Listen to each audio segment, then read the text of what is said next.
Guys, welcome to my channel. I am Simran Sani. तो class 10 student जो अपने टर्म 2 एग्जाम के लिए बहुत अच्छे से प्रिपेयर कर रहे हैं, तो अभी हम बात करने वाले हैं गाइस अपने रीडिंग सेक्शन के बारे में। हाँ, यानी कि हमारे रीडिंग कॉम्प्रिहेंशन अनसीन पैसेजेस। तो हमारे एग्जाम में अनसीन पैसेजेस गाइस 10 मार्क्स के आ रहे हैं। हमें 2 अनसीन पैसेज सॉल्व करने होंगे अपने एग्जाम में, ठीक है।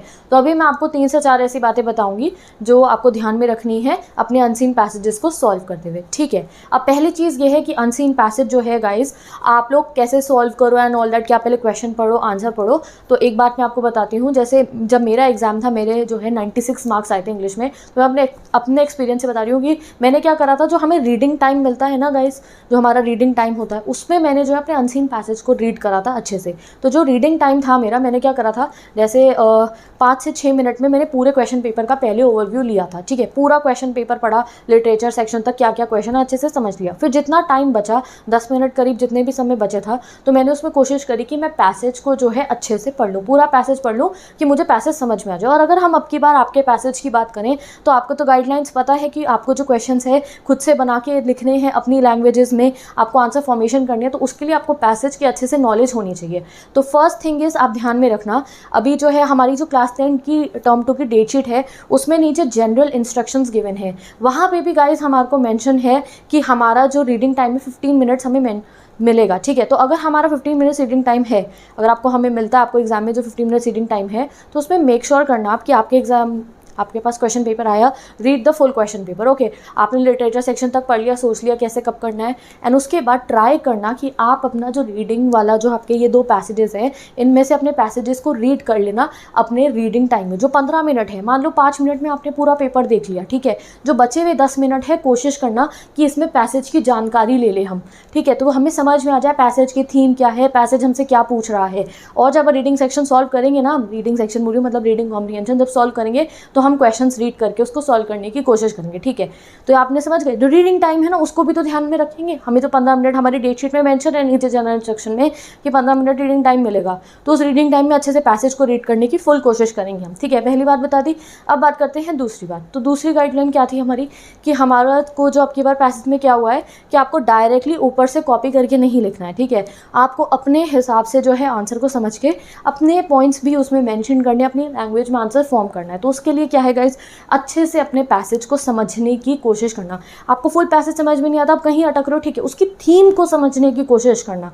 जिससे जैसे आपका कोई चैप्टर होते हैं, ठीक है, जैसे हमारे चैप्टर्स हैं, हम अपने चैप्टर में भी तो अपने आप क्वेश्चन बना के लिखने होते, तो हम चैप्टर को समझते हैं ना, तभी आंसर बना के लिख पाते हैं। तो वैसे ही ट्राई करना कि आप पैसेज को अच्छे से पढ़ो और उसको समझो, ठीक है। और अपनी लैंग्वेज में कैसे लिखोगे, थोड़ा सा ऊपर से भी हेल्प लेना, हिंट लेना वहाँ से, और अपनी लैंग्वेज में फॉर्म करना। तीसरी चीज़, अब आपका एक क्वेश्चन ऐसे आते हैं कि आपको एक फ्रेज़ दे दिया जाएगा और आपको उसको पैसेज में से किसी वर्ड से जो है रिप्लेस करना होगा, ठीक है। तो जो ये क्वेश्चन है, यानी कि एक फ्रेज आपको जो है अंडरलाइन कर दिया जाएगा और ये बोला जाएगा इस और इस लाइन को रीड करो, यहाँ पे कोई एक वर्ड होगा, इसको इससे रिप्लेस करना है। तो उसके लिए गाइस पहले सीधा ऊपर जाके लाइंस में रीड करना, पहले उस फ्रेज का मतलब समझना कि ये फ्रेज जो अंडरलाइन है ये हमें क्या कह रहा है। कि कोई चीज़ में, जैसे हमारा जो एग्जाम्पल वाला क्वेश्चन था उसमें डाउनफॉल से रिलेटेड था, ठीक है। तो आपको ये समझना है वो फ्रेज क्या कह रहा है, फिर उन लाइन्स को रीड करना and then get your answer, ठीक है। अब आती है हमारी नेक्स्ट बात। नेक्स्ट बात क्या है कि जब आप अपने पैसेज को रीड कर रहे थे ना, तो ये ध्यान में रखना फर्स्ट पैराग्राफ में क्या बात बोली गई है थोड़ा थोड़ा समझना,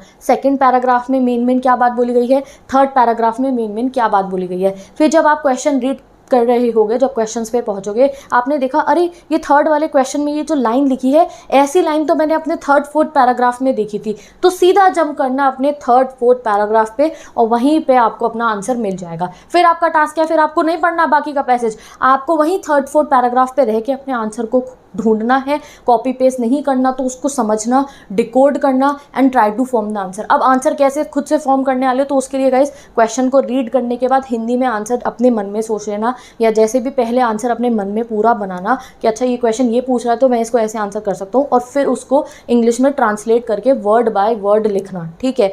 तो इस तरीके से आपको हेल्प मिलेगी। चीज़ क्या है गाइस, ये 2-3 स्टेप्स मैंने आपको बताया, होपफुली आपकी हेल्प करेंगे। अब क्या है, 1-2 पैसेज गाइस प्रैक्टिस कर लो, चाहे ये CBSE सैम्पल पेपर वाले ही आप जो पैसेज हैं उनको ज़रूर प्रैक्टिस कर लो बिफोर योर एग्जाम। अपना टाइमर लगा लो, 1 घंटे का, आधे घंटे का, ट्राई करो विद आंसर्स इनको जो है फॉर्म करने की। तो आप लोग पैसेजेस को प्रैक्टिस कर लो। एंड नेक्स्ट चीज़ क्या है, जब अपना पैसेज पढ़ रहे होगे ना एग्जाम टाइम में, बहुत फोकस से उसको पढ़ना, तब इधर उधर जो है अपना किसी और क्वेश्चन के बारे में मत सोचना। पता है कई बार ऐसा होता है जैसे हमने पहले पूरा क्वेश्चन पेपर पढ़ रखा है तो हम सोचते हैं अरे वो वाला क्वेश्चन हम ऐसे बना लेंगे। नहीं, जिस समय आप अपना पैसेज रीड कर रहे होगे ना उस समय पूरा ध्यान उस पैसेज पे ही होना चाहिए, और आप जब पूरे ध्यान से पढ़ोगे समझने की कोशिश करना उसको, उस समय ध्यान इधर उधर मत करना, थीम को समझना पैसेज की, और कॉन्फिडेंट होकर आंसर लिखना। ये नहीं सोचना कि अरे मैं इसका आंसर कैसे बनाऊंगा। हम आंसर बहुत अच्छे से बनाएंगे, बिल्कुल कॉन्फिडेंट होके बहुत बढ़िया तरीके से हिंदी में आंसर सोचना, ट्रांसलेट करना इंग्लिश में, उसको लिखना, और जो है जो स्टेप्स मैंने 2-3 बताए हैं उनको भी अपने दिमाग में रखना, एंड ट्राई करना कि जो 15 मिनट का रीडिंग टाइम मिलता है उसमें थोड़ा सा पैसेज का ओवरव्यू ज़रूर ले लेना। एक और चीज़ गाइस, ये जो हमारा CBSE का जो हमारा पैसेज है, ये देख सकते हैं आप, ये जो हमारा पैसेज है, ये जो पूरा का पूरा पैसेज है, मैंने आपके लिए इसके क्वेश्चन एंड इसके जो आंसर्स हैं गाइस वो फॉर्म करके आपको हिंट मिल जाए, डिस्क्रिप्शन बॉक्स जो है वहीं पे पेस्ट कर दिए, और वहाँ से आप अपना खुद से फॉर्म करके देखो और इन आंसर्स को चेक कर सकते हो। ठीक है, तो गाइस ये 2 क्वेश्चन मैंने पेस्ट कर दिया डिस्क्रिप्शन बॉक्स में, and with this I am ending this video now. With this guys bye bye, take care, best of luck, मिलते हैं नेक्स्ट वीडियो में।